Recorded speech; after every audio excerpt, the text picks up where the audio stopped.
تیڤی پێکەوە بۆ گۆڕانکاری پێکەوە بۆ ئازادی و یەکسانی کەسێ بەتەمای چاکسازی لەم دەسەڵاتەیە بەس خەوە بینێ نەریتێکی شۆڕژێرانە نەریتێک کە لە خوارەوە خەلیکە بنیاتی کۆمەلگایە یەک هەر دەسەڵات ناتوانێت جا بە کێشەی ژنانباتەوە بەڕەک حتا بەڕێوەبەراتەکانی خۆشیان کەوتونەتە ژێر پرسیارەوانی بۆ بیستنی بۆچوون و تێڕوانینی جیاواز و دژەباو بۆ خستنە ڕووی دنگی مرۆیی و یەکسانی خوازی بۆ ئەم سیستەمەکە 83 خوێندکار دێک بۆدا بخوێنێت ئەم ناوانە دروستە بۆیان تەنها ناوی حکوومەت دروست نییە بۆیان چەک و پارەیان نستنیتەوە معناژی نامێنە ئیتر چارەسەری بنەڕەتی بۆ کێشەی خەڵکی کوردستان وەلانانی ئەم دەسەڵاتەیە هێنانە پێشەوەی دنگی ناڕزایەتیە جەماوەریەکان و بڵندگۆیەک بۆ هەڵسوراوانی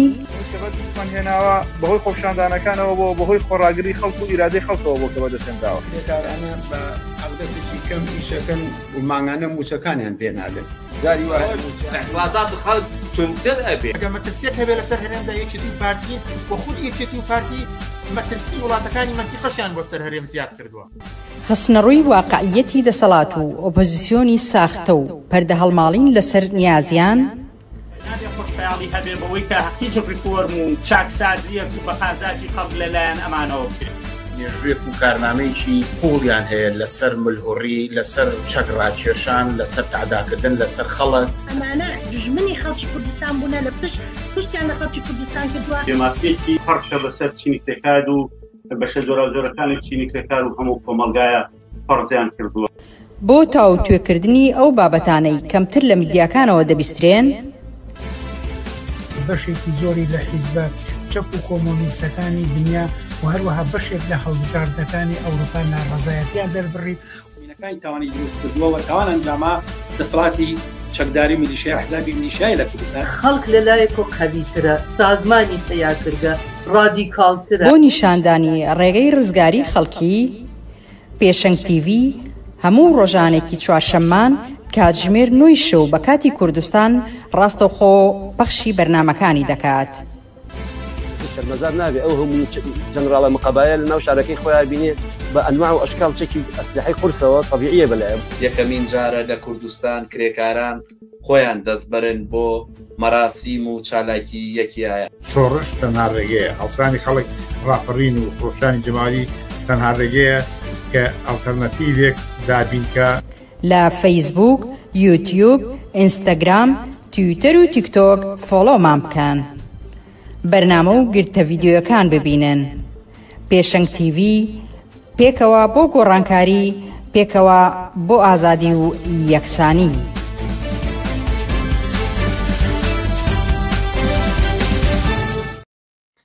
ئێوارەتان باش بینەرانی عزیزی پێشەنگ تیڤی خۆشحاڵە من بنە چوارشەمەیەکی تر دێمە وڵاتان بۆ پێشکەشکردنی پەخشی ڕاستەوخۆی بەرنامەکانی پێشەنگ تیڤی. عزیزان بەرنامەکانی ئەم شەومان بەرواری 12 ئازاری 2025 داچێتەوە پێکاتوە سەرەتا سەبارەت بە ڕووداوەکانی سووریا و ڕێکەوتنی نێوان هەسەدە و جۆلانی قسە و باسمان دەبێت پاشان سەبارەت بە چۆنیەتی تێپەڕاندنی 8 مارسی ئەم ساڵ کە چۆن گوزەرە قسە و باسێکی ترمان دەبێت و لا کۆتاییشدا سەبارەت بەو ئاگربەستەی بڕیارە لە ئوکرانیا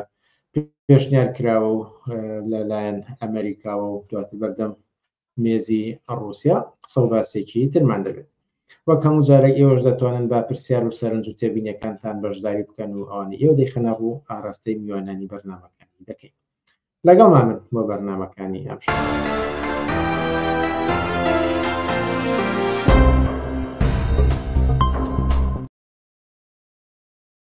باڵی بینەرانی عزیز هەروەک ئاماژەم پێدا یەکەم تەوەری ئەمڕۆمان تایبەتە بە قسە و باس لەسەر ڕووداوەکانی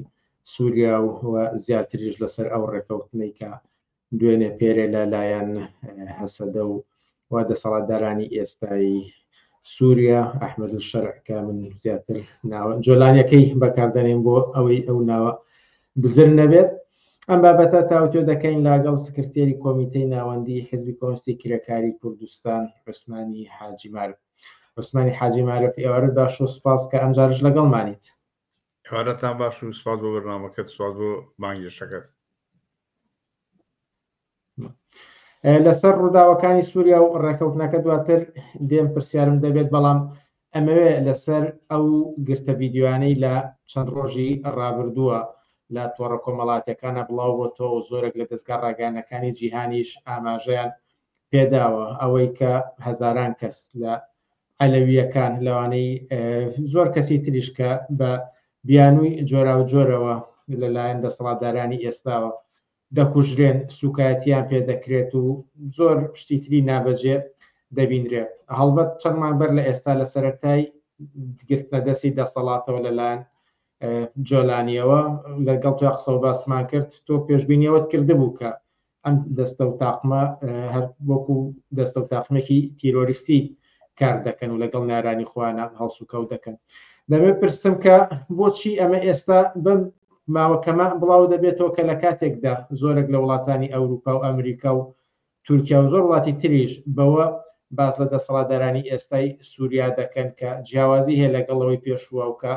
ڕێز لە هەموو کەمایەتی و دانیشتوانی سووریا دەگرێت زۆر باشە پێش هەموو شتێک ئەتوان بڵێمە واقعیەتی هەیەی تەحلیلەکە واقعیەتی پێکاتەیە کە پێشتر ئیشارەمان پێیاوە کە ئەمانە بە پاژماوەکانی داعشن پاژماوەکانی خائیدن و هێزێکی تیرۆریستە لە ئاسی جیهانی ئەو ناوبانگی هەیە بەڵام ئەوەی کە دوای حەڵەبوو دوای دیمشق کە توانی کۆنتترۆلی وەکو دەسەڵاتدارێ حکومەتی پێکبێنە لە سووریایە ئێستا بەڵام لە سووریایە کە حکومەتی پێگەناوە کە چەندین پارچەیەک سووریا کە بە هەموو لایەکە دابەش بووە کوردەکان لەلایە عەلەویەکان لەلایە دووزەکان لەلایە ئەحمەدشە لەلایە لە جنوبان لەلایەکی کە ئەنی واقعیەتی پێکاتەی سووریا دوای ئەو ڕۆشتنی ئەسەد ئەو یاکە وەکو بەشێک لەو فەزا ناسەخانگیری کە لە ڕۆژهەڵاتی ناوڕاستەیە وکە زۆرتر تەرکیز کراوەتە سەر سووریا و لە سووریا زۆرتر ئەم واقعیەتە نیشانەدرێ و حکومەتێکە هاتوۆتە سەرکار حکومەتێکی ئیسلامی سونە ناسیۆنالیستی عەرەبیە ئەوەی کە هەوڵ ئەیە بڵێن مەرکەزێتێک لە شایەی دەستی ئەحمەد شەرع بێ ئەنی حکومەتێکی مەرکەزی دروستکاتەوە کە ئەم حکومەتەکانی حکومەتە تووچیا لە پشتێتی و خۆشی هەوڵێکی وایە و ئەمەش لە سەرەتاوە وەکو هێزێک ئەویست باڵادەست و مەرکەزێتێک کە تەنها لەژێر دەستی ئەحمەد شەرع بێ ئەم سیاسەتە نەچۆ سەر لە هەمان کاتە ئەو پێشدیارانش کە بووی کار لە باتی فیدراڵێتەوە ئەوانە جۆرێک گونجاو نییە بۆ هێزێکی وەکو هەیەی تەحریل ئەم واقعیەتە واقعیەتی مەرکەزکردنەوەی حکومەت ناوەندکردنەوەی حکومەتی سووریا بەشێکە لەوەی کە بە ئەنواع جۆر هەوڵەیە یەکێ لە هەوڵەکانی وەکە بکوێتە ژیانی عەلەویەکان و ئەو کوشتار و جینۆسایتە بکە کە خەتا خەڵکی تێوە بگرێ بەشەوەی کە ئەو ناوچەیە بگرێت بخاتە ژێر دەستی خۆی بەناوی ئەوەی کە پاژماوەکانی ئەسەدی لێ بەڵام واقعیت پیشاندانی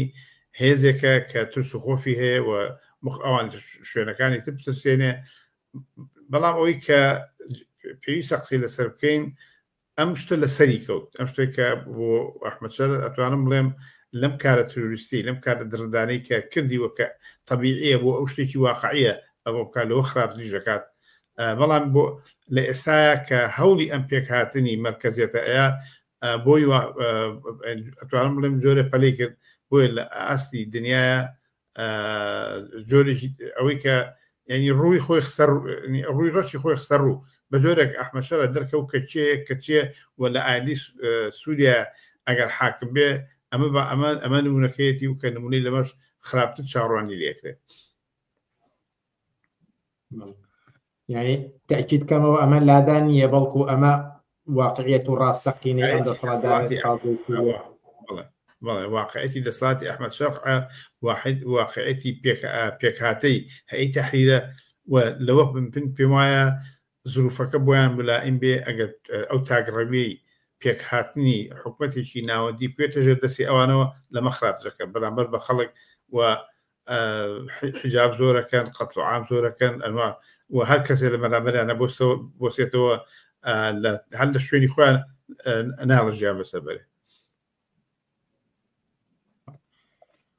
بینە سەر ڕێکەوتنی دەی ئازار لە نێوان دەسەڵاتدارانی سووریا ئەحمەد شەرع جۆلانی با بڵێن جۆلانی کۆن لەگەڵ هەسەدە مەزلوم عەبد. لەم ڕۆژە پرسیارم زۆرە بەڵاموێت لە سەرەتایە بۆ چوونی گشتی ئێوە ببیستم سەبارەت بە ئەنجامدانی ئەم ڕێکەوتنەوە لەم کاتەدا. ئەمیش بەشێکە لە واقعەتی سووریا و پێکاتنی هێزەکانی سووریا ئەو پارچە پارچەبوونی کە سووریا وەکو وەحدەتێک نەما وەکو وڵاتێکی یەکگرت و مرکزیت لە دوای ئەسەد لە زمانی ئەسەدیشەوە پێشترەوەی کە ئەسەد هەد ناوچەیەکی بەدەستەوە ئێستا مثلا بڵێن جۆرەگەن ئەو شوێنانی کە ژەل دەستی ئەسەدا بۆ وەریگرتوتەوە ناوچەکەی دۆزە فراوانتر بوو ئینا هەسەدە لە وەکوتم لە شوێنێکی ترە لە بەشێکی کوردستانی سووریاوە تووزەکان لە شوێنێکی کە وەرحاصل ئەمانە هەمووی واقعەتێکن ئەو سیاسەتی مرکزی بوونەی یەکێک لەوانە ئەم هەنگاوە بوو کە ویسی بە ئەوەی کە لە بابە عەلەویەکانەکە وام ناتوانێت لە هەموو شوێنەکانمە دووبارە کاتەوە و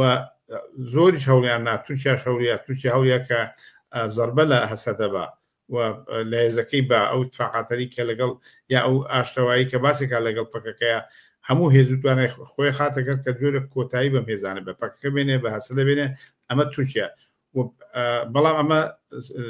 ڕێی عالەمی یا مثلەن مواجهەیە کە ئیکا تورکیا لە مقابلی ئیسرائیل لە مقابلی ئەمریکا لە مقابلی فەڕەنسا ئەڵمانیا یۆنانە وڵاتە هەتا تا حەدێکیش قوبرز کە هەمووانە ئەکەونە بەرامبەرەوەی کە مەساڵحی تورکیا ناکۆکن لەگەڵیان بۆ ئەم مەسەلەیە ناتوانێت ئەوەی کە لە بەرامبەر ئەحمەد شەرع لە بەرامبەر عەلەویەکانە کردی لە بەرامبەر کوردەکانە بیکە لە بەرامبەر هەسەدەیە بیکە و هەتا تورکیاش ناتوانێت هێرشێکی بڵێن بەرفراوان کە هێزێکی زۆر بێتە خۆ ئەگەر هێزێکی زۆر گەورە بێتە ناو سووریاوە تورکیا بێنێت توانێت کۆتایی بە هەسەدە یعنی یا شەڕێکی بکەوێتە شەڕێکی گەورە و ئایندەکەی چۆنە بێ کۆتایە معلوم نیە بەڵام ئەمە ئێستا بۆ واقعەتی سووریا بۆ واقعەتی ئەحمەد شەرع بۆ واقعەتی هەیئەتی تەحریر کە ئەیانەوێ مرکزیەتێ لە ئایندەیەکی دووریان نزیک لە سووریا جێبەجێکەن بۆی باش نییە گونجاو نییە کە بتوانێت بچێتە شەڕ لەگەڵ هەسەدەیە ئەمە عمومەن وەکو استراتیژیەتێک لەلایەکی ترەوە بۆ ئێستا ئەم کاری کرد بۆ ئێستا کاری کرد ئەو قەتڵ عامەی کە لە بەرامبەر عەلەویەکانە کردی لەو ناوچانەیە کردی ڕئیسی عالەمی لە بەرامبەری وەسایەوە جۆرێک بەمەوێ وەزەکە کە هەر بەتەمایە ئەمە بکە بەڵام پەلەکردنەکەی بۆ چی من جۆرێک بەنسبەت ئەحمەد شەرعەوە محتەواکەی ئەوەیە کە پیشانی باکەوە تا ئەوانە باقە پاژماوەکانی ئەسەدن کەوتۆتە واشی وتووە واشڵێ کە واژ نییە هەر مەسەلەکە پاژماوی ئەسەد نییە کەوتۆتە شەڕێکی گەورە لەگەڵیانە و بەڵام من لاشۆتا لەگەڵ هێزەکانی کە دانووسانەکە دانیشتنەکەن تەوافقەکەن ئەو اتفاقن کە نەکەونە باری حاڵەتی شەڕکردن لە بەرامبەریەکە ئەنی ئەمە وەکوتم یەکەم ناچاریەکە ئەمە بکە ئینە ئەو مەرکەزێتی کە ئەوێ ناوێت هەسەدا بێ ناوێت هیچ هێزێکی ترەوێ ناوێت تورکیا سووریا دابەش بێ بە شوێنی جیاجە ئەمە واقعەتی هەیئەتی تەحریرە واقعەتی ئەحمەد شەرع کە ئەجنداکەی بەرنامەکەی سووریا هەموو لەژێر کۆنتڕۆڵی خۆیان بێ وەلێکی لەوانی کە پشتیوانیەکە تورکیایە بەڵام ئەمە بۆ کەی بۆی جێبەجێمە معلوم نیە ناچارە لە شوێنێکە شەڕەکە لە شوێنەکە تەوافقاتەکە ئەی لە تەرەفی هەسەدەوە بۆچی ئێستا ئامادەبوون بۆ ئەنجامدانی ئەم ڕێکەوتنە واقعەتی ناوچەکە ڕۆژهەڵاتی ناوەڕاست ئەزانین ئێمە هەموو کە لە چی جێژاوێکی سیاسی و چنە سەقامگیریەکە واقعەتێکە کە ئەو بە دوای ڕۆشنی ئەسەد و دوای ئەو داگیرکارانی ئیسرائیل لە ناوچەکەیە کردی لە بەرامبەر غەزە لە بەرامبەر جنوبی لوبنانە واقعەتی ڕۆژهەڵاتی ناوەڕاست تەواو ناجێگیر کرد ئاڵوگۆڕێکی تازی هێنا پێشەوە و ئاڵوگۆڕی کەش ئەو چەشمەکێشانی کە وڵاتانی زلهێزی دنیا تورکیا و ئیسرائیل تورکیا و ئێران هەموو ئەمانی کە لە ناوچەکە دەخالەتیان هەیە و لە ڕۆژهەڵاتی ناوەڕاستە پێگە و موقعەتی تایبەتی خۆیانە کە هەرێک ئەوێ بەلای خۆیان ڕاکێشێ من بەلایەکە کە معلوم نییە ئەم ئایندەی ئەم ناوچەیە بەرەوچۆڕە بەڵی یەکێ لە کێشە ئاساسەکانەوەیە کە ئایندەیەک بۆ چوارچێوەی واقعەتی ڕۆژهەڵاتی ناوەڕاست بە تایبەتی سووریا لەسەر چی ساغە بێتەوە نامعلومە و هەموو ئەو هێزانش کە هەن مەسەن تووسێکە لەلایەکەوە تورکیا هەوڵەیە کە هێزە کوردەکان کۆتایی پێبێنێ و لە هەمان کاتە ئەحمەد شەرە وەکو ئەنجدا و بەرنامە و سیاسەکەوێ کە سووریا یەکلایی کاتەوە بە مەرکەزیەت لە هەمان کاتە ئەو هێزە کوردیانە نەمێنن و ڕاستە ئێستا کەوتۆتە ئیتفاقێکەوە اتفاقێکی نۆمانیە کە معلوم نییە ئایندەکەی بەرەوچووە ڕاگەر وەکو چۆن ئەحزابی کوردستانی عێراق مەسەن پارتیەکێتی لە تەوافقاتێکان لەگەڵ حکومەتی عێراق بە پێی هاوسەنگی هێزەکەیان ئاڵوگۆڕەکە بۆچی ئەوانش هەروە ئایندەکەی واوێ ئەحمەد شەرە ئەگە بکوێتە هاوس ئەو توانێت خۆی کۆکاتەوە هێزی گەورەتر دروستکە جێشەکەی سوپا ئەو سوپانیشمانی کە باسێکا گەورەیکە منەکیدم کە ڕۆژێ لە ڕۆژان هجوومەکاتە سەر ئەوانیش مەبەستم چیە لە تەحلیلەخیرا واقعەتی هەسەدە کەوتوتە ناو جەنجاڵیەکەوە لەلایەکەوە ڕاستە ئەمریکا و ئیسرائیل ئێمە پشتیوانی دەکەین بەڵام معلوم نیە پشتیوانەکان چۆنە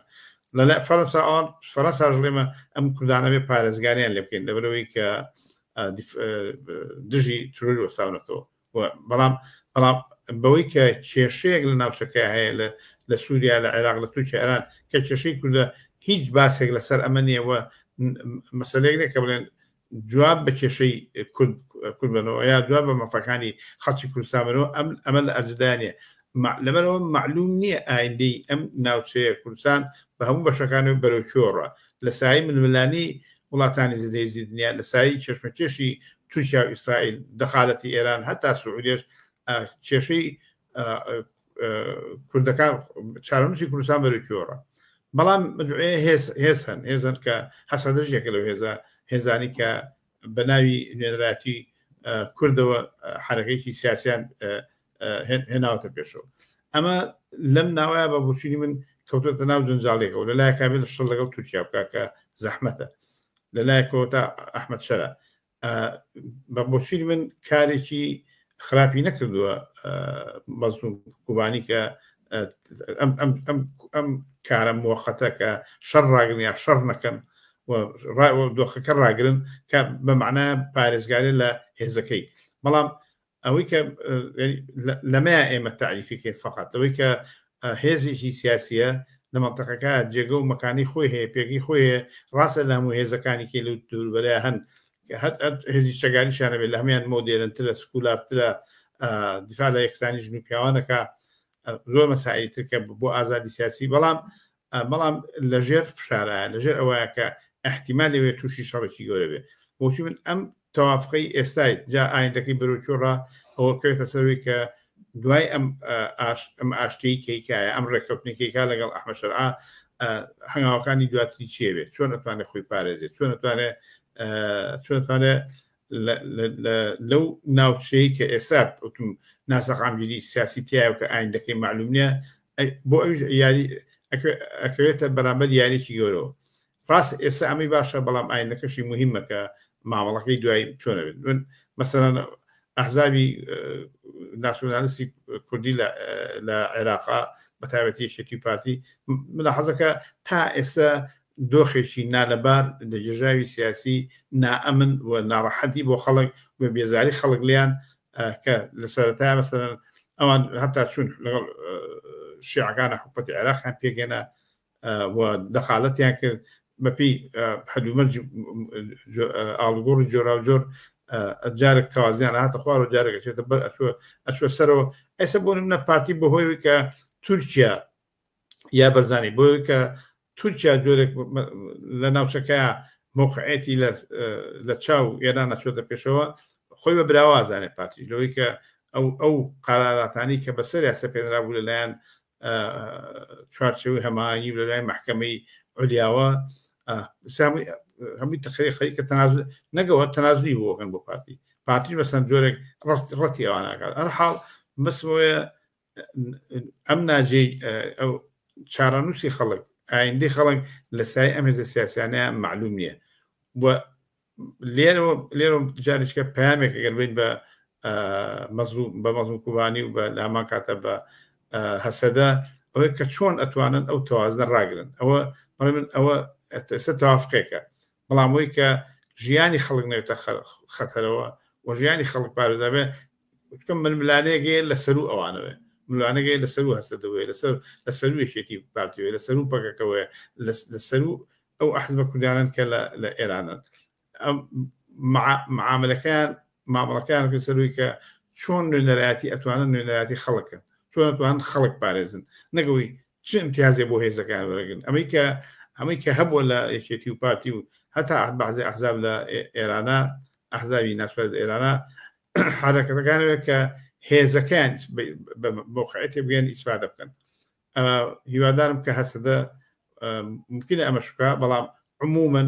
عموما هیوادارم کە حرەکەتەکەی بۆ ئایندەیەک بڕوا کە پارێزگاری خەڵکی کە بەڕاستی لەم بێژاوای خەڵکی ناو کوردستانی ڕۆژئاوای پێڵەن کە خۆیان قابلەوەی لە ژیانیان لە مەترسیاوێ لە نێو ئەم لەملانەیە معلوم نییە تووچیا لەگەڵ ئیسرائیل چیەکە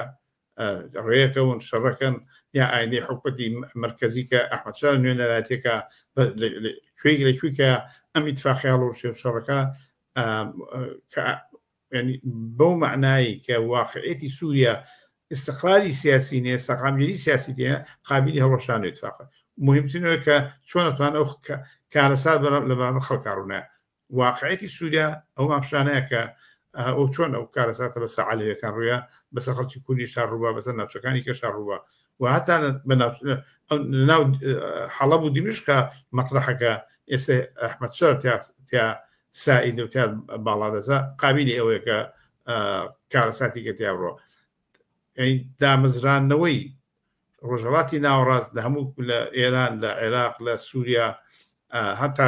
موقعەتێکە تووشیا هەیەی اتفاقاتێکەوە لەگەڵ پەکەکە بیکە هەر هەمووی نامەعلومە و ڕێگەیەک نییە کە پیشانی بە بەم جوانە ئەتوانێت ئارامی سیاسی لە ناوچەکەیە بەرقەرار بێت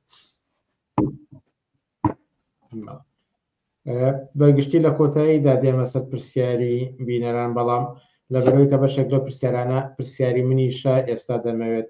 بیان خەمە ڕوو ئاراستەی ئێوەی بکەم یەکەمیان دەڵێت کە ئیسرائیل سووریایەکی شپرزی دەوێت بۆیە لە دژی ئەم ڕێکەوتنێکە ئەنجام درراوە دواتر دەبێت بۆ چوونی ئێوە دەمبارەوە ببیستم بەڵام لەوە گرنگتر کە لە تۆڕە کۆمەڵاتەکانشا زۆر باس کراوە دەوترێت کە لە کاتێکدا دەسەڵاتێک کۆمەڵکوژی ئەنجام ئەدات ڕێکەوتن لەگەڵ دەسەڵاتێکی لەم چەشنا چەنە گونجاوە و چەندێکی دەکرێت جێی متمانە بێت بڕێ باسەکە نابێت چینە سەرەوەی کە کامە گونجاو و کامە گونجاوی بەسەرەکە خۆ بعضیجارانش نییە من ئیلا لەگەڵ ئەم دەسەڵاتە بەهیچ جۆرە توافق نەکەم ڕێ نەکەوم لەگەڵا من تاوان ڕێکەوتن فەرقەکە بڵێن لەگەڵەوەی کە تۆ شەڕ لەگەڵی ڕاگری لەگەڵی کە فەزایە دروستکەی شەڕ نەبێ و ئەو شەڕش هەڵبەت ئەبێ مەجموعەیە ڕێکەوتنی دابێ ئەبێ مەجموعەیە شت ئیمزا بکرێ ئایا کەسێکم پرسیارەکە پێی باشە شەڕ بکەن پێی باشە کەون لە مقابلی ئەحمەد شەر کەون مقابلی هێزەکانی تووچیاوە ئایا ئەمە کە تۆ مەسەم ئەڵێ چۆن لەگەڵ هێزێکی وایە دەزەخەی دەدەسی ئیمزاکەیت و واژۆکەی بۆی کە ڕێکەوتنێ بکەن نابێ ئەمە نابێ تەسەوڕکە حزبی کۆمیسی کرێکاری کوردستان یا عێراقی هێزێکی لە موقعەتێکی وایە ئەکەوێتە چواردەرێک و هەمووی جڕ و جانەوەرە چۆن مامەڵاکەی ینی بە هەمیان ڕێ اتفاقن لایەک اتفاق ڕێکەوێت لەگەڵ تا لایەکەوێت لە ناوبەرێ بەڵێ من حەسەدە بێ هەریزی لەو نێوەیە هەوڵبا چۆن وەزەکە ڕاگرێ باز لە ڕاگرتنی وەزەکەیە باز لە جۆری مخاوەمە و شەڕکردن و ئەمانە بەحسێکی ترن کات بەسەن ئەوش ئامادەی ئەوێ کاتی ئەوێ هێرشکەنە سەر تۆ ئێستا بەوەچوی من بە ئەحمەد شەرع و بە تورکیا هێرشکەنە سەر منطقەی هەسەدە ڕەنگە زەرباتی ناڵم ڕەنگە پاچی کردەوە زەرباتی گەوران لێبن و لاوازیاکەن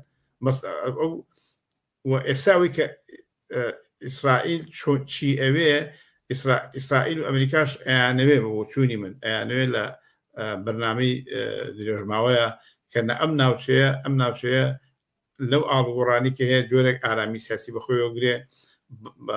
ئامنتر بێ وەزەکە بۆیان هەتا بۆ ئامنتر بێ بۆ ئیسرائیل بەڵام ئەمەی کە ئەحمەد شەرع ئەتوانێت ئەمە بکە یا ئەماکە ئەمەش تۆ تەسەوڕکە ئەمڕۆ ئێمە دیمان ئەحمەد شەرع لەگەڵ هەسەدە دانیشتووە زۆر بەعید نییە لەگەڵ ئیسرائیل شا دانیشێ ئەو من بە دووری نازانم کە ڕۆژە ئەحمەد شەرە ئیسرائیل بانی دانیشن تەوافقاتێ بکەن ممکنە هەموو شتێ ممکنە لەژێر زەختی ئەمریکا لەژێر زەختی ئەوزاعکە لەژێر ئەو واقع ناخۆکی کە لە بینی ئیسرائیل و تووشە شەڕێ بخەومێ یاخود تەوافقاتێ بێ هەموو وەزعەکە بەڕێی من جەنجاڵیەکە هێنان و بردنێکە ئایندەکەی نامەعلومە ناکە لێرە بەوەی کە دیفاع لە خۆمەکەم یا شتێکی مەبدەئیم هەیە ئیلا ئەبێ مەسەر بکۆمە مقابلی ئەو حکومەتە مرکزیوە معنای ئەوە نییە تۆ گەڕێ بکەی لەگەڵا لە مقابلیانی لە تەقابلانی لەگەڵیا یا بەمانایە کە تەسلیمەوەی دوو هێزی زۆر گیان دوو هێزی زۆر ناکۆکن بەڵام واقعەتێک خستوێتە فەزایەکەوە کە ڕێکەوتنەکە باشترە تاوی کە شەڕێ ئەم بڵێ من بە شێوە سەیرەکەم کەسێککە جۆیشکە بیرەکاتەوە مەسەلەیەکی ترە کاتمان کەماوە بەڵام ئەگەر بە کورتی ئاماژەی بۆ بدەیت کە ئایندەی ئەم ڕووداوانە ئەگەرچیار پێشتر ئاماژت پێدا کە نادیارە بەڵام بەرەوکوێ هەنگاو دەنێت وە کاریگەریەکانیشی بۆ کوردستانی عێراق ئەکرێت چی بن هەڕووکوتم ململانی نێوان هێزەکانی دنیاە ململانی نێوان تووشیا و ئێران و ئیسرائیل و سعودیە ئەوانەی کە ئەو هێزە گەورانی کە لە ناوچەکان و دەخالەتیان لە سووریا هەیە لە عێراقەیە ئەمە ئێستا پیشان ئەوەمان بۆ دەرکەوتووە کە ئێران پاشەکشەی کردو ئایندە ئێرانیش کاریگەرەکانی چی کاریگەریکە لە ئێرانەکە ئەمە هەمووی قابلی ئاڵگۆڕی تازن بڵین بۆ سوالەکەی تۆ ئاڵگۆڕی تازە چیتە دێتە پێشەوە بەڕێی من احتیمال ئێران زۆر لاوازە بێت و لاواستریژە بێ بەڵام سیاستێک کە ئەمریکا هەیەی هەوڵ نایە ئێران بڕوخێ ئێران کۆتای پێوێ ئەوی کە زۆر کەس دەسەر ئەمە مایە دانێ کە ئێران بڕوخێ و جەوی ئێران بتوانێت دەخالتکەن یا هێزە سیاسانی کە مایان لەسەرمە داناوە بەڵام ئەوی گۆڕانی ڕوخانی ئێرانە بێتە فەوزایەکی گەورەتر زۆرتر ڕۆژڵاتی ناوەڕاست دەرگیری گەژایشکە بێ ئەمریکا سیاسەتی ئەمریکا و سیاسەتی وڵاتانی لێزی دنیا ئەوە نیە کە ئێران کۆتایی پێوێ بەڵام چۆن ئەتوانن ڕایگرن ئەکرێ ڕایگرن بۆیان نەکرێ ڕایگرن بەتابەتێکەر هەڵسانێکی جەماوەری بێ واقعیت ئێران کە زۆر شۆتە دواوە وەزعی مەعیشی وازی اقتصاد والحاصل ئەنی کاریگەرەکان لە ئێرانە زیاتر لەسەر خەڵک تەسیرداناوە لە هەما کاتا وەزی سووریا بۆی کە ئەتوانێت سەبات بگێ لە سای ئەحمەد شەرع ئەحمەد مەسەلمە بۆچی من ئەگەری زۆر هەیە ئەگەر تورکیا هەوڵە ئەحمەد شەرع بێنێتەوە بەڵام ئایا وەکو لە قسە سوالەکەی پێش تووشە ئیشارەمان پێک جوابمان دایەوە بەڵام بۆ ئیسرائیل چی بۆ ئیسرائیل نمونەیەکی باشە بۆ ئیسرائیل یا حکومڕانیەکە ئیسرائیل دەتوانێت کۆنتترۆلیکە هەموو ئەمانە ئەم چێشمە کێشانن کە معلوم نێکی بەسێت هەتا کوتم بەڵام لە هەمان کاتا مەطرحە خودی ئەحمەد شەرع لەگەڵ ئیسرائیل دانیشێ لەگەڵ و تەوافقیش لەگەڵ سعودی ئەوانە زۆر کێشەی نییە المهم بەسوەیە کە جۆرێک گەڕانەوەی دەوری ئەمریکایە لە ناوچەکە دوای دەورێک لە پاشەکشە و زەر بەخواردن کە نەچوونە پێشەوەی سیاستەکانی بەڵام خودی ئەمریکا خۆشی لە تەناقوزاتەیە چۆن ئەمە کۆتایی پێهێنێ بەکوێ گەێنێ مەساڵحەکانی چۆن ئەم لەگەڵ غەربا و لەگەڵ رووسیا تعاملەکان چۆنە مەسەلەکە بەرفراوانترە لەوەی کە حلەوەی کە ئەحمەد شەرع هەیە یا تووشیا هەیە ئیسرائیل سیاسەتێکی عالەمیە وڵاتانی زلێزی دنیا بۆ سەرمایە گوزاری لەم ناوچەیە بۆ ئەمنیەتی سەرمایه‌گوزاری پێویستیان پێیەکە ئارام بجووە ئەم ناوچەی ئارام کەن و کە پێم وایە لە بەحس و مقابلەتی شاو قسانەمان کردووە بەڵام ئایا ئەمە کەی جێبەجێ بێت چۆن جێبەجێ بێت کەی ئارامێتەوە ئەم فەوزە ئەم جێژاوی ئێستا معلوم بڵێن هینێکی دیاریکراوی نیە بڵێ لە فڵان وەختا بێت ئەوەی کە زۆرتر واقعیەتی ئێستا ئەمێ پرسیارش بکەم کە هاتووە لە بینەرەوە دەڵێت کە پێتان وایە ڕێگە بدەن دەسەڵاتی ئەحمەد شەرع بەم شێوەیە بمێنێتەوە هەر ئەوەی کە ئەمریکا ڕێگەی پێ بێتە حەڵب و بێتە دەمەشق ممکنەوە تەوافقی لەگەڵا بکەن چۆن وەکوتم ئێران ناهەڵم ڕوخێ ئەوان ئەیانەوێ هەر هێزێ بێت هەر هێزێ بێت بە هەر معناویگا لەمەش دڕەندەتر بێت داعشیش بێ بەس لەگەڵ ئەمریکا ڕێکەوێ ئەیکەن ئەمریکا مەسەلەکەی ئەوەنی ئەمە ئیسلامی و ئەمە تیرۆریستە و خۆی هەر خۆی ئەمریکا ئەوە باشترین دلیلە کە ئەمریکا 10 ملیۆنیدا نابوو کە شوێنەکەی پیشان بن ئێستا خۆی هاتوۆتە دەرەوە خۆشی دەرکەوتووە و بۆ بە حاکمی ئەو وڵاتەش و بۆ بە سەرۆکی وڵاتە ئەمریکا تەعاملی لەگەڵەکە ئەنی ئەمریکا دژی ئیسلامی سیاسی نییە دژی تیرۆر نییە ئەمریکا دژی هیچ دەسەڵاتێکی ئیستبدادی نییە ئەمریکا هێزێکیەوێ کە هەرچیەکە بیکە بەڵام لە تەحریری خرا لەگەڵ ئەمریکا ڕێکە و مەساڵەکانی ئەمریکا لە ناو نەبە ئەمە واقعەتە پێشمانە ئەحمەد شەریف بکوێتە تەقابلەوە ڕاستە لەگەڵ تووشیا ڕێکە ئێستا فەزاکە جۆرێکێ بەڵام لە ئاڵوگۆڕی ترا ئەحمەد شەریف مەجبورە بێ کۆکوتم لەگەڵ ئەمریکاش و لەگەڵ ئیسرائیلیشە دانیشێ یاخۆ ئەگەر ئەمریکا شکستێکی خوا ئەو بەحسێکی ترە ینی وەزعەکە لە جەنجاڵیەکە کە معلوم نییە بەرەکیۆڕە بەڵام وانییە کە ئەمریکا بڵێن نەهێڵێ ئەحمەد شەریف دەسەڵاتیە بێ ئەکەوێتە چ تەوافقاتێکی لەگەڵاکە یا ئەحمەد شەریف چ شتێک بۆ ئەمریکا ئەکات دەتێک یا چ بێدەنگیەکە لە بەرامبەر ئەمریکا چۆن ئەمریکا بێدەنگی کرد ئەحمەد شەریف ئەحمەد شەریف ئەبێت ئەکیدم کە تەنازودا دەکات بۆ ئەمریکا و بۆ ئیسرائیلیش ئەم بابەتانە دەیهێنا زۆر زیاتریش قسەی لەسەرکەین بەڵام نیوکاشێرمان بۆ ئەم بەرنامەیە تەرخان کردو لێرەدا عوسمانی حاجی مارف سکرتێری کۆمیتەی ناوەندی حیزبی کۆمسی کرێکاری کوردستان گەلێک سپاس لە بەرنامەکانی ئەم شەوی پێشەنگ تیڤیدا ئامادە بوون زۆر سپاس بۆ ئێوەش سپاستانەکەم سپاس بۆ پرسیار تیژەکانی بینەرانی عزیز شو بەداخۆ بەهۆی کەمی کاتۆ نەمانتوانی هەمویان داوت پێ بکەین وچانێک و قسە باسێک لەسەر چۆنیەتی 8 مارسی ئەم ساڵ لاگەڵمان بمێن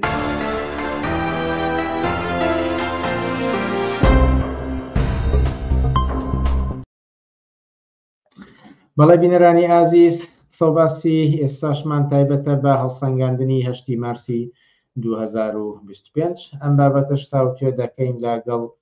گەشاو ڕەحیم لە چالاکوانی بزوتنەوەی یەکسانی خوازی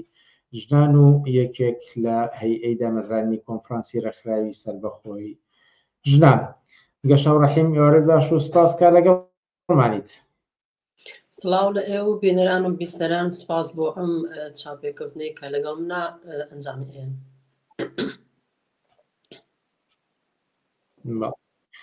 چەند ڕۆژ بەر لە ئێستا ڕۆژی جیهانی ژنان بوو 8 مارس بوو لە زۆر شوێنی جیهاندا نمایشمان بینی هاتنە مەیدانی فراوانمان بینی دەمەوێت لە ڕوانگەی یەکێک لە هەڵسوڕاوانی بزوتنەوە یەکسانی خوازی ژنانەوە بیستم کە لە ڕوانگەی ئێوەوە 8 مارسی ئەم ساڵ چۆن گوزەرە سەرەتا لە ئاستی جیهاندا بەڵێ من تەبەن 8 مارس ئەمڕۆ چوارەمین ڕۆژەکەت بەڕێمان کردووە بەڵام پێم وایە پێم خۆشە ئیجازەم هەیە لێرە و پیرۆزبایەکی تر جارێکی تر لە تەواوی ژنانی دنیا بکەم لە تەواوی پیاوانی ئازادی خواز یەکسانی خواست کەم کە دیفاع لە مافەکانی ژنانەکەن ئەم ساڵە بەرزڕا ئەگرین و پیرۆزبایی لە تەواوی ئینسانە یەکسانی خوازەکانەکەم ئەگەر کورتەی بچووک بڵێم لە ماوە 1 دقیقە ئیجازەم بێ مەسەلەن 8 مارسی ئەم ساڵ لە چ جە و فەزایەکە هاتە ناوەوە یاخود بڵێم جیاوازەکەی 8 مارسی ئەم ساڵ لە چاو 8 مارسی ساڵەکانی کەیا چۆن بوو کە بە بڕای من هەمیشە 8 مارسی ساڵەکان جیاوازی لەگەڵ ئەوی ترا هەیە ئەم ساڵ 8 مارسی ئەم ساڵ جیهان لە ناو ینی خەڵکی دنیا ناو ناڕزایەتێکی توندە بە ڕووی نظامی سەرمایەداریە و لە هەمان کادا جیهان لە ناو جیهانێکی پڕ لە جەنگ و شەڕ و کوشتار و ئاوارەیی و ماڵوێنارکەریە هاتوتە مەیدانەوە یاخۆ بڵێم 8 مارس لەم لە کاتێکە ئێمە یادەکەینەوە کە دنیا بەڕاستی دنیایەکی زۆر ئاڵۆزە لەم لاو شەڕی ئەمریکا ئەگری لەگەڵ تەداخلی ئەمریکا لەگەڵ وڵاتەکانی کەیە شەڕی رووسیا بە ئوکراینە شەڕی فەڵەستین ئیسرائیل لەم لاشەوە سووریاشی هاتە سەرکە لە هەموو شەڕەکانی کە خوێناویترەوە کە چەند ڕۆژە بەڕاستی ئەو شاریان خەڵتانی خوێن کردووە ئەگەر ئەوەش بڵێم بۆ نمونە مەسەلەن یەکێ لە کۆڵەکەەکانی نظامی سەرمایەداری جیاکاری ژنان و پیاوانن لە ڕووی ئابوووریەوە بۆ نمونە ئەگە تەماشاکەین لە تەواوی دنیاە لە حتا لە ئەوروپاشە لە گەورەترین لە حەزاریترین وڵاتانی ئەوروپایە کرێی ژنان و پیاوان کرێکی جیاوازیان هەیە کە ئەمە جیاوازەیەکی بەرچاوە بە تەواوەتی لە هەموو شوێنەکە ئەم جیاوازی ئەبێنەکان لەمە لە ڕووی ئابوووریەوە کە تەماشایکەن ئەگەر لە ڕووی فەرهەنگیەوە تەماشایکەین تەماشاکەی لە زۆرێک لە وڵاتەکان لە تەواوی دنیایان بڵێم ژنان بەلێشاو ئەنێرنەوە ماڵەوە جارێکی تر ئەنی کاریان تەمەن بێکاریەکی بێ ئەندازە لە تەواوی دنیاە هەیە کە ژنان قوربانی یەکەمی ئەو بێکاریان لە ماڵەوە بۆ ماڵەوە ئەنێرێنەوە لە هەمان کاتە خلماڵی شەوخەرێکی ئیشی ماڵ و مناڵ بەخێوکردن و خزمەتی مناڵ و پیاوەکەی و بە هەر حاڵ هەموو کاروباری ماڵەکە بەجێ ئەهێنێ لە کاتێکیشا پێشی ئەڵێن بێکارە و لە هەمان کاتیشا کری بێکاریشی نادرێت ئێمەکە لە ڕووی لەم ڕۆژ و نظامی سەرمایەدار ئیسادە لە ژنان هەرەکات لە ڕووی کولتوریەوە ئەگەر لە وڵاتانی شەرقەوە تەماشایکەین کولتور بۆتە وەجهێکی ناشرینی قێزەون کە بەڕووی ژنە ئێستا لەم چەند ساڵانەی دوایە کە زیاتر بەربڵاو بۆتەوە بۆ نمونە ژن بە دەرەجە تو حسابەکرێت ژن بە ناقص العقل حساب ئەکرێت ژن حسابی بۆ ناکرێ هەردوو ژنە و بۆ پیاوێکە یاخود لە شەرعی ئیسلامیشا هەر پیاوە هەیە کە چوار ژن بێنێت یاخود بڵێن تەداخولکردنی شریعەت لەگەڵ یاسای دەوڵەتەکانە کە ئەمە بەڕاستی کارێکی خەتەرناکە کە شریعەت لەگەڵ شریعەتی ئیسلام لەگەڵ قوانینی وڵاتەکەیە تێکەڵەکەن کە ئەمە چەند بەرابەر مافەکانی ژنان ئەخورێ لێرەیە لە هەمان کاتە توندوتیژی بەرامبەر ژنان توندوتیژی لەسەر ئیش توندوتیژی سێکسی هەراسانکردنی ژنان لەسەر کار کە بە بەهانەی ئەوەی کە کارێکی بدرێتێ تەعەڕی جنسیان پێ ئەکرێت ناچارکردیان بە خۆکوژی ژنان مەسەلەن میدیاکان ئەمڕۆ میدیای لە میدیاکانەوە بێجگە لەوەی کە میدیا یەکێکە لە هەرە بزنسەکان بۆ نظامی سەرمایەداری لە هەمان کاتێشە ئێمە ئەتوانین وەکو وەسیلەیەک بۆ فێربوونی علم معریفە مداخەلەکردن لە کۆمەڵگایە بە هەر حاڵ نزیکایەتێکی لەناو لە بینی خەڵکەکانە دروست کردووە کە بە ئیجابی باسیێمەکەم من بەڵام لە هەمان کاتێشە کە بۆتە بەداخەوە بۆتە هەراسانکردنی بێ ئەندازەی ژنان بەوەی کە تهدیدیانەکەن لە تۆڕە کۆمەڵایەتیەکانەوە کە ئەیان ترسێنن کە ڕستن بڵاوەکەینەوە ناوت ئەڵێم لای خەڵک ئەمانە بووە بەهۆی ئەوەی کە بەڕاستی بەداخەوە ئێستا لە ناو ژنانە ئەوە هەیە کە هەنێکیان خۆیان پەنابن بۆ خۆکوژی بۆ خۆسووتاندن بۆ خۆخنکاندن کە ئەمە دیاردەیە کە تو ئەمە لە چەند ساڵی ڕابردووە زۆر لە بابەتانە ڕوویاوە کە بەداخەوە بۆیە 8 مارسی ئەمساڵ لە ناو هەموو ئەم ناڕەزایەتیانە لەناو ئەم زەخت و زۆر و فشارانە کە لەسەر ژنانە هاتوۆتە مەیدانەوە ئەگەر لە کوردستانەوە تەماشایکەین بۆ نمونە لە کوردستانەوە لە کاتێکە 8 مارس یاد کرایەوە کە گۆڕستانێکی بێناونیشانی ژنان لە کوردستانە هەیە کە ئەمە گۆڕستانێک کە کارێکی قێزەونە کە بەڕووی دەسەڵاتی کوردی لە کوردستانە هەیە کە ئەم گۆڕستانە کە بێناونیشان لەناوە لە کاتێکە کە هەموو ئینسانێکە لە دایکە بکەیەتە دنیاوە ناوێکی تایبەتی هەیە بۆ ناساندنی خۆی بە هەموو دنیا بەخۆی گوبزای ناوی چیم کەسە ئەمان لە کاتی مردنەکەشە ناوەکەشان لێ سندونەتەوە ئەمە کارێکە لە هەرە کارە قێزەونەکانی دەسەڵات کە ڕێگەی یاوەبەوەی کە ئەم گۆڕستانە لەوێ دانرێت لەشفرۆشی بە تایبەتی ئێستا لە وڵاتانی شەرقە یا خوبرم لە کوردستانە بەڕاستی لەشفرۆشی وەکو باندی موادی مخدراتی لێ هاتووە وەکو باندی قاچاقچێتی لێ هاتووە وەکو باندێکی لێ هاتووە کە ئیتر ئەمەندە بەرفراوان بۆتەوە تەمەن سەبەکەشی ئەوەیە کە ئیتر پێم وانەیە ژنە بچە بە ئارزوی خۆی بۆ خۆشی خۆی بچە لە خۆی بفرۆشێ بە دڵنیایە کە ئەوانە وەزع و فەزایەکە لە کوردستانە کە لە دنیا تۆتە پێشەوە بێکاری برسێتی شەڕ جەنگ ماڵوێرانکەری بێموچەیی لە کوردستانە کە ئەمە ئیتر کارەساتێکە بەدابەتی لە بەڕاستی لە کوردستانە کە ناچارن بۆی لەشی خۆیان نەفرۆشن کە بەڕاستی ئەمە جێگەی نیگەرانیە کە ژنانێک هاتوون لەبەر خاتوێ کە ژەمێ خواردن بۆ خۆی بە مناڵەکانی پێیاکە ئەچێ لە فرۆشیە کات و ناچارە بەوەی کە بچێ ئەو کارە بکات ئەمانە هەمووی لەم جە و فەزایە کەوتم 8 مارسی ئەمساڵ لەگەر لە کوردستانەوە تەماشایکەم 8 مارسی ئەمساڵ 8 مارسی ئەمساڵ لە ناو ناڕزایەتێکی شەپۆلی ناڕزایەتیەکی مامۆستایان و فەنبانبەرانە هاتە دەرەوە کە بەڕاستی دەستخۆشانە لە هەموو کەساناکەم کە لە ڕیزی پێشەوە وەستابوون لە کوردستانەکە بەدژی فرەژنی بەدژی تیرۆر بەدژی لەشفرۆشی بەدژی ئەم یاسانەیە کە ئێستا لە کوردستانە شریعەتی ئیسلام کە لە دەسەڵاتە کاری پێکرێ بەدژی ئەمانە هاتنە مەیدان و کە بەڕاستی نەخشی باشیان هەبوو لە 8 مارسە بۆ نمونە وەکوتمە ناو ڕاڕزایەتەکانی مامۆستایانە 8 مارس زیاد کراوەتەوە کە لە دوای هەفتەیەک زیاتر لە مانگرتن لە خواردن و لە ئاو کە ئەوە ژنانیش بەشداری بوون لە ئەمارگرنە کە بەڕاستی نەخشی خۆیان هەبوو سەلماندیان کە ژن و پیا بە ئەندازەیەک جیاوازین لە یەکتری بە ئەندازەیەک یەکسان ئەبێ یەکسان بن لەگەڵ یەکتریە بۆیە هاتن لەگەڵ پیاوانی هاوچارنووسی خۆیانە شانێن نابە شانی یەکەوە و ئەو چەند هەفتەیەمانیان کرد بۆیە 8 مارسی ئەم ساڵێکە لە کوردستانەوە تەماشایکەوەکو بڵێم ئەو ناڕزایەتیانەی کە بوو ئەو خۆپیشاندانانی کە بوو ئەوانەی کە لە ڕیزی پێشەوە وەستابوون کە نەخشی زۆر باشیانە بوو کە من یەک نقطەی قۆت لێرەوە باسکەمەوەیە کە بە خۆشحاڵی و ئەمە ئەڵێم کە ئەمڕۆ ئەم ساڵ لە ساڵی 2025 کە خەڵاتی مەزنترین خەڵات باەکێک لە ئینسانێکسانی خوازەکانی کوردستان بەخشراکە ئەمە بڕای من ئەمە تەبعێکی ئەمە دەستکەوتێکی زۆرە بە بزنگ ئینسانی خوازی ژنان کە ئەم ساڵ خەڵاتی 2025 بە کەسێک بەخشرا کە دیفاع لە مافەکانی ژنان کە لە ڕیزی پێشەوە وەستاوە کە شانی ناوە کە شانی یاوەتە بەری بۆ ئەوەی کە دیفاع لە مافەکانی ژنان کە بەدژی پیاو سالاری بەدژی دوو ژنەی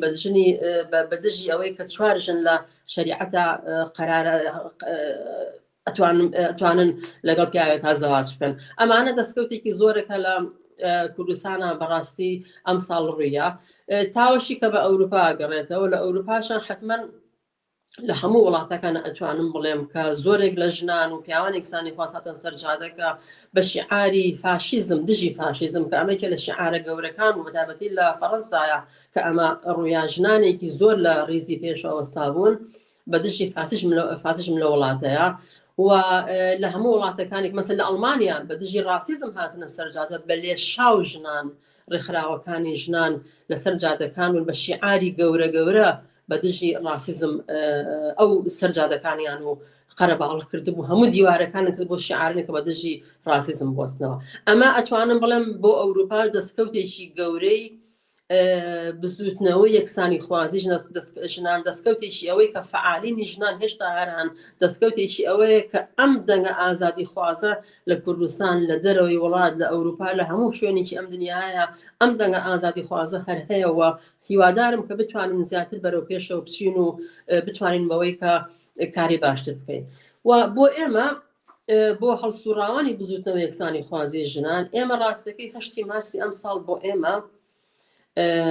خارج لە هەموو شتانێک کە باسم کرد بە ڕووی جیاکاری لە ڕووی ئابوووریەوە لە ڕووی فەرهەنگیەوە کە ئێمە چەندین ساڵە بەم بەدژی ئەمانە وەستاوێنێتەوە یەکێ لە هەرە نقطە ڕئیسەکانی ئەوەی کە ئەم ساڵ ئێمە بەدژی وەستان ئەوەیە کە لە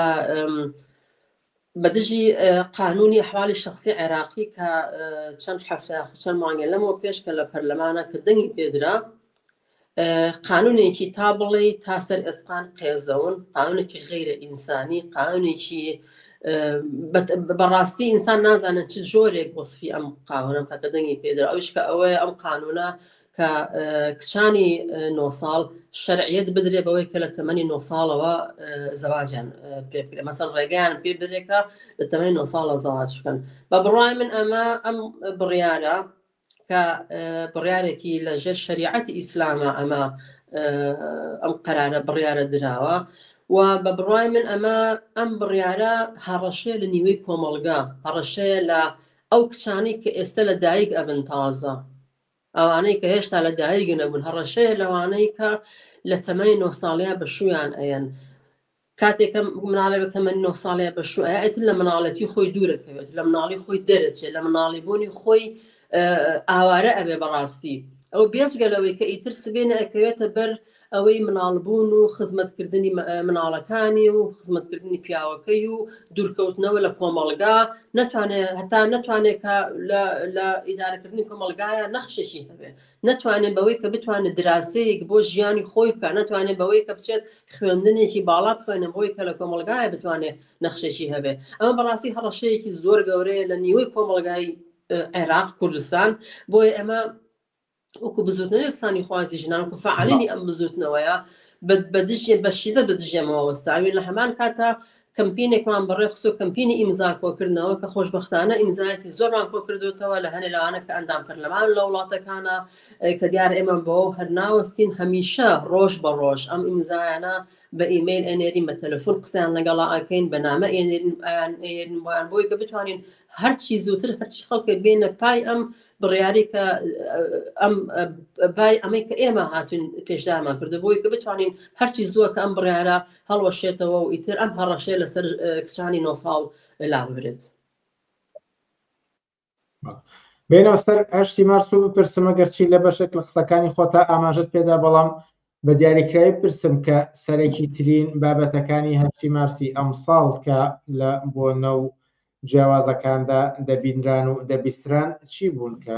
قابل بە ئاماژە بن وەکو هەموو 8 مارسێکی تر زیاتر ئەتوانم بڵێم مافەکانی ژنان مافەکانیان ئەمەگە زۆرە ئەمەگە نەبوونی مافەکان ئەمەگە زۆرە کە ئینسان ئەتوانێت گەر بە خاڵ ببژێری لە کۆتایی نایە بەڕاستی خاڵەکانی بۆ یەکوتم بۆ نمونە ئێستا لە فەڕەنسا بەدژی فاشیزم هاتنە سەرجادا لە ئەڵمانیا بەدژی ڕاسیزم کە ئێستا لە ئەڵمانیا ڕاسیزم تا دەرەجاتێک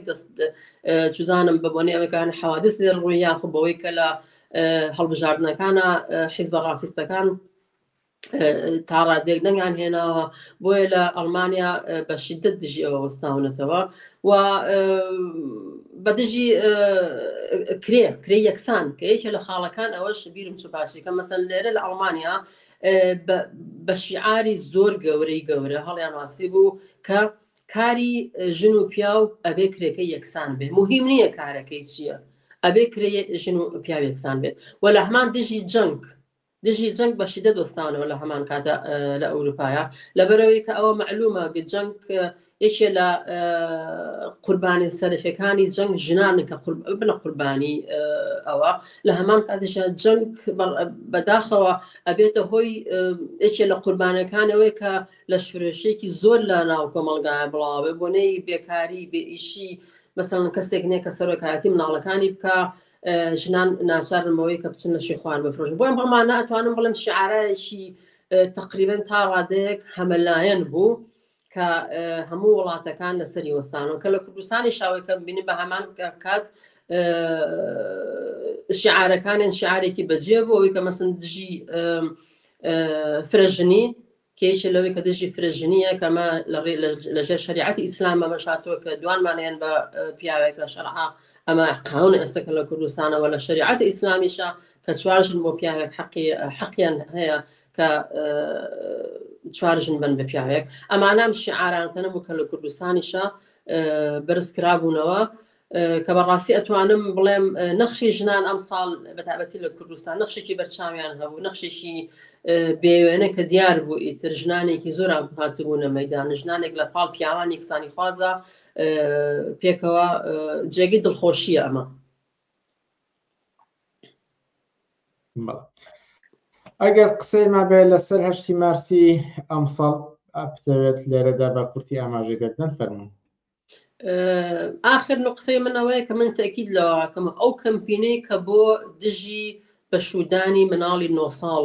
بەڕێمان خستووە ئێمە داواکەم هەچ کەسێک هەچ ئینسانێکی ئازادی خواست یەکسانی خوارد هەچ ئینسانێک کە ئەزانێت کە ئەحساسی مناڵانەی خۆی چۆنە داوا ئەکەم کە بێنە ڕیزی ئەم کەمپینەوە و ئیمزای خۆیان بەر لەم کەمپینە چکە هەر ئیمزایەک زیادکردنی ئیمزایەک ڕزگارکردنی کچێکە لە کوردستان لە عێراق بۆیە بەڕاستم کەمپینە بۆ ئێمە زۆر زۆر مهمە ئێمە نامانەوێت کچانی کوردستان و عێراق لە تەمەنی 9 ساڵیە پەتی سێدارە بخرێتە ملیان و بە ئاشکرا لە تەمەنی 9 ساڵیە تەعڕیض جنسیان پێ بکرێت و ئەم حەقە مناڵانیان حقیان لێ زەوت بکرێ بۆیە قسەی من لە ئەخیرا ئەوەیە کە هیوادارم بتوانین ئەم کەمپینە بەرینە جێگەی و کە لە زووترین کاتە ئەم قەرارە بە لە پەرلەمانە فەشەلی پێبێنین. گەشە و ڕەحیم هەڵسوڕای بزوتنەوە یەکسانی خواسی ژنان زۆر سپاس لە بەرنامەکانی ئەم شەوی پێشەنگ تیڤیدا ئامادەبوون.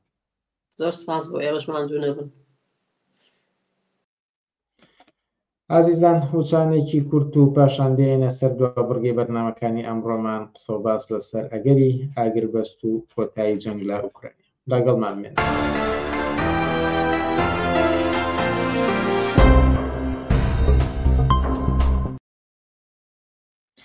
بەڵێ بینەرانی ئازیز قسە و باسی ئەمڕۆمان لە دوابڕگەکانی پێشەنگ تیڤیدا تایبەتە بە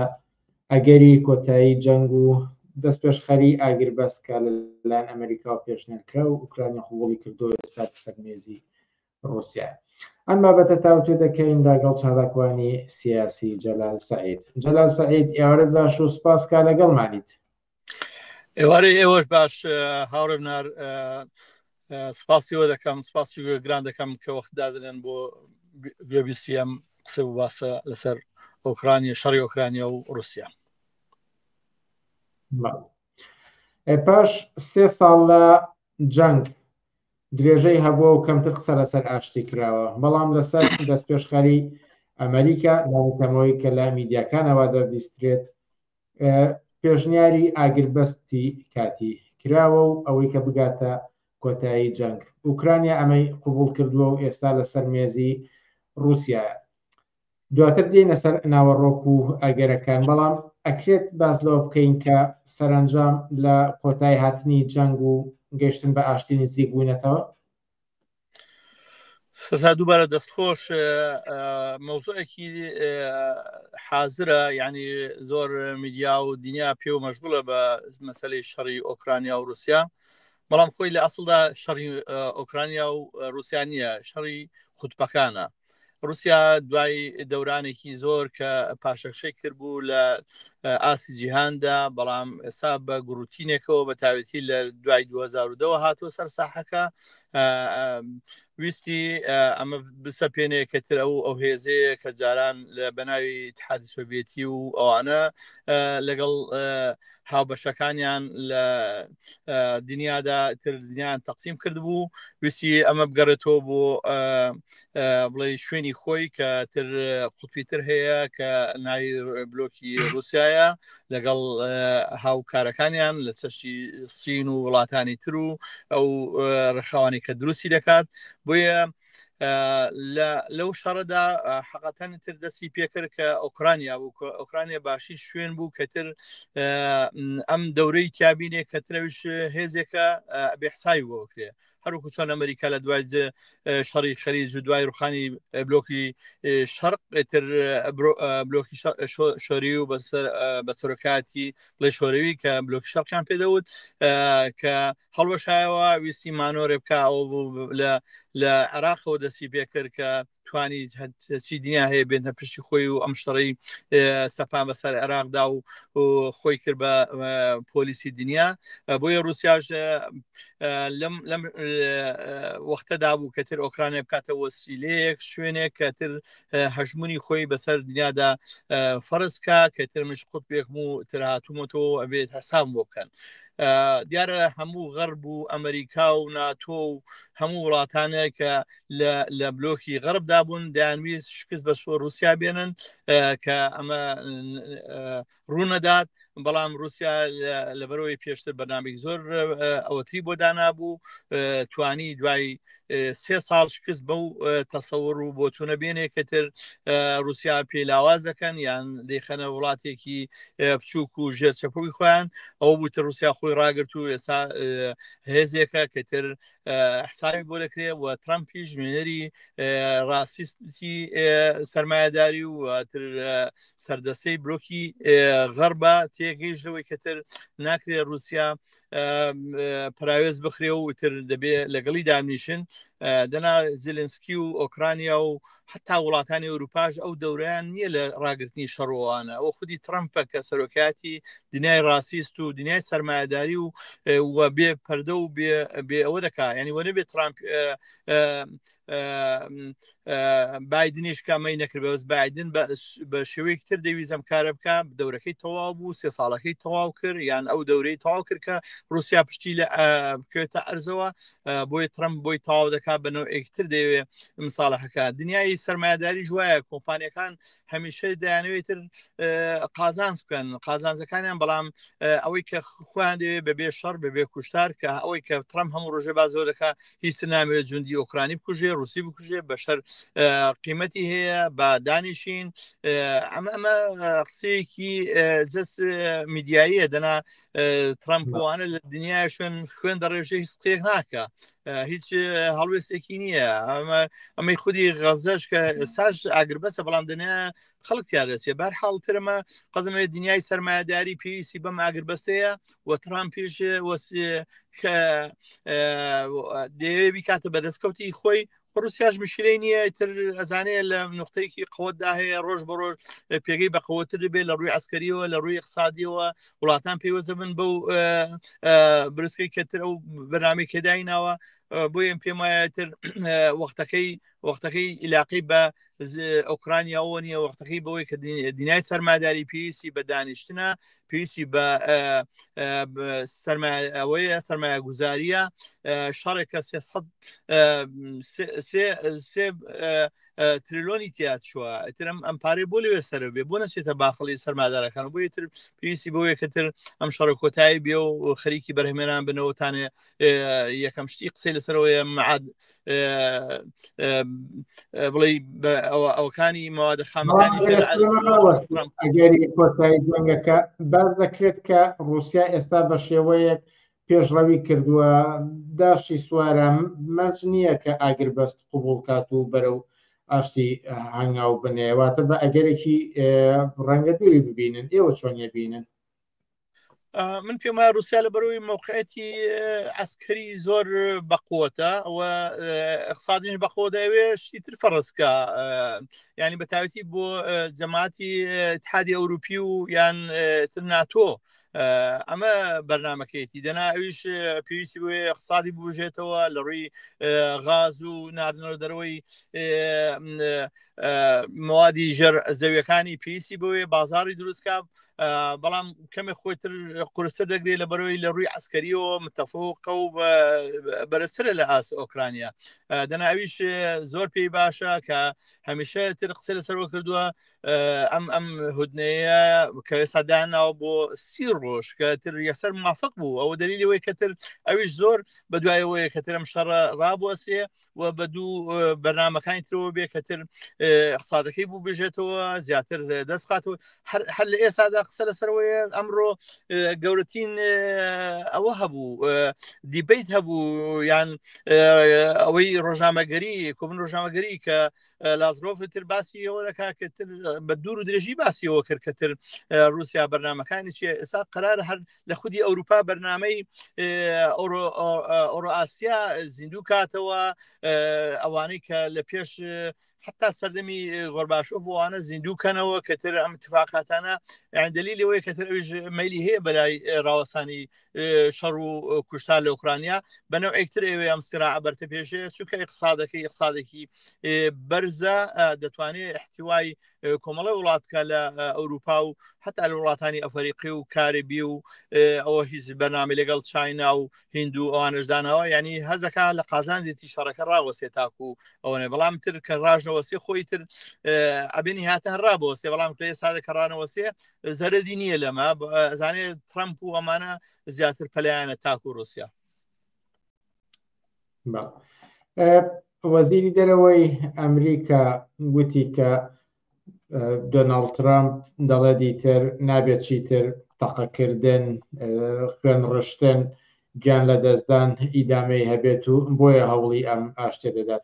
دەبێت پرسم ئەگەرچی بە شێوێک لە قسەکانی خۆشتانە هاو مەبەست و ئامانجی ئەمریکا ئەوەیە بەر بە خوێن ڕشتن و کوشتار بگرێت وە هەوڵ بۆ ئەم ئاگربەست و ئاشتیە دەنێدیا خۆت پشتی تری لە پشتەوەیە حتمما شتێکتری لێ پێشەوە ئەوەی لە میدیا دەگوترێ ئەمە سەتا لە هەندێک تا 20 تا 50 ڕاز بێ ئەوەی تریان هەمووی بۆ چاواشەکردنی خەڵک و دنیای دیبلۆماسیەت وەمانەیە هەم کەس دەزانێ اقتصاد پێویستی بە زمینەیەکی لەبار هەیە بۆی گەشە بکە بۆی ئینڤێستمنتکە بۆی سەرمایه‌داران بێن ئیمکاناتی خۆیان بخەنە گەڕ بۆی قازان زیاتر بکەن بۆ ئۆکرانیا هەر هەمان معنای هەیە ئەزانەیە لە شەڕدا بەغێری تەریکەوتنەوەی کۆمپانیەکان مەشاکیل ناسەقراری ئاوەرەبوون ئەمانە هەمووی لەسەروان بەزیاد دەکەوێت بەڵام ئەگەر استقرار هەبێ ئیتر حتمما کۆمپانیەکانی ئەمریکی دەگەنە ئۆکرانیا و هەڵەکەن دەست دەکەن بە هەڵکردنی چاڵەکان و ئەو موادانی کە خۆیان پێویستیان پێەیە ئەمەش پێویستی بە بێتەقە و بەبێ کوشتو بەبێ برین دەبێت چون کە زاگای لەوە نیە ئەمانە چیەکەن بەس لە کوشت و برین دایتر لەبەرەوەی میدیایەکی ئازادە هەموو کەس لە دەستی خۆیدا کامەرەی پێشتی پێوتر ڕسمی لەگەڵ دەینێرێ هەروەی کێسا من و تۆ قسە دەکەین ئەوە من لە شوێنێ دانیشتوم کە تر ناوسیارێ و بینەرانی ترەزان کەمە وایە ترمە قسەی خۆمان دەکەین و دەنگ دەگەین بە هەموو دنیا بۆیە تر ترامپ پێویستی بە جێوەیەکی ملایمتر و هادیترە بەجیا لە تەقەکردن و کوشتن و بڕینوانە بۆی سەرمایە گوزاری بکە لەو منطقەی کە دەیەوێت هەرەمەی غەزە ژوایە ئەمەی حتا خودی سووریا ژوایە کە دەیانەوەی ترم ئەم وەزع هادی بێتەوە بۆیە کابراایەکی تروسی ئەو پەڕی تروز لە لستەکانی خۆیاندا بۆ کوشت بڕێن بەڵام ئێستا دادنیشن لەگەڵی تر ئەهمێتی پێدەن هەر ئەوەکەن بە شەرعەتی ئەم وڵاتە قەزمە ینی سەرمایه‌داری پێویستی بە ئەوەکردنە تهدیدەکردنی دنیاە بەبێ چەک بەبێ کوشتن بۆی خازانەکان زیاتر و زیاتر بن سەرنجام ئەم ڕووداوانە بە کوێ دەگەن جەنگ کۆتایی دێت و لایانی سەرکەوتو کێ دەبێت وەک بە پرسیار بپرسم خۆی جەنگ هەمیشە ماڵوێرانیە من خۆشحاڵم کە لە هەر شوێنێکی دنیا جەنگ ڕابۆسێ لە نێوان هەر دوو دەوڵەتێ دوو تافێ دوو حکوومەتێ دوو دەوڵەت هەیە چونکەتر ئەخیرەن هەر خەڵکی فەقید باز و کوشت و بڕێکەیەدا بۆیە تر جەنگراوەسان ئەبێ جێی تەرجێی هەموو کەسێکی ئازادی خواز بێ بەڵام ئەوەی کە دەمێنەوە چێ سەردێگەژێ ناکەوێت لێرە سەرکەوتنوانە هەروەکو کۆمپانیەکانی دنیا وایە ئەمە مەکدۆناڵە ئەمە تیمۆرتنە ئەمە هۆمدیپۆیە ئەمە وڵمارتە یعنی هەر یەکەونا بە دوای قازانج و بەرژەوەندی خۆیەتی ئیتر لەوانەیە لە ڕێکلامێکدا مەکدۆناڵ بیباتەوە لە کۆمپانیەکی تر بەڵام لە دەورەیەکی تردا ئەو بیباتەوە ینی قەزمە ئەم جەنگە زەرد و قازانجی تیانە ترەمپ و پۆتین لەسەر یەک خەتن هەردووکیان ڕاسیستێکی بێحەدی کۆمەلگانە هیچ گوێ نادەنە کوشت و برین هیچ گوێ نادەنە مافی بەشەریەت و ئینسان و ئەوانە هەردووکیان موافقن لەوەی کە ئەوەی کە قازانج بێ بۆ کۆمپانیەکان ئەمە بکەن بۆیە قازانج براوانیە بەڵام ئیتفاقات هەیە ئەوان هەردووکیان ڕێکەوتون لەسەرەوەی عرض بۆ من مەوادی ژێر عرضەکەش بۆ تۆ ئیتر ئەوان ئەگەر لەسەوە ڕێکەوتن تر قازانج و زەرد چییە ینی خۆیان بەشیان کردو ئۆڕێدی فەڕەنسا لەولاوەتر قسەیەکترێکە بەریتانیا قسەیەکترێکە بەڵام هیچی ناگاتەوەی کە ئەمریکا و ترەمپ بە سەرۆکایەتی ئەمریکا کەتر بە دوای قازانج بەرژەکەوەتی دیارەوانش دەیبەنەوە چونکەمانە حوتەکەن بەڵام ماسیەکانیشی دەتوان خۆیان لادەن یان دەبن بە خۆراکی ئەم نەهەنگانە دەستی خۆش جەلال سەعید زۆر سپاس لە بەرنامەکانی ئەمشەی پێشەنگ تیڤیدا ئامادە بوون منی زۆر سپاسانەکەم دەستان خۆش بۆ کاتی بە منتاندا ڕێزمەیە بۆ بیسەران و بینەرانی ڕادیۆی پێشەنگ تەلەڤیزیۆنی پێشەنگ زۆر سپاس ئازیزان هەر لێرەشدا دێینە کۆتای بەرنامەکانی ئەم هەفتەیەمان تا هەفتەی ئایندا کاتێکی خۆش بۆ هەموو لایەک و هەفشاد و سەرکەوت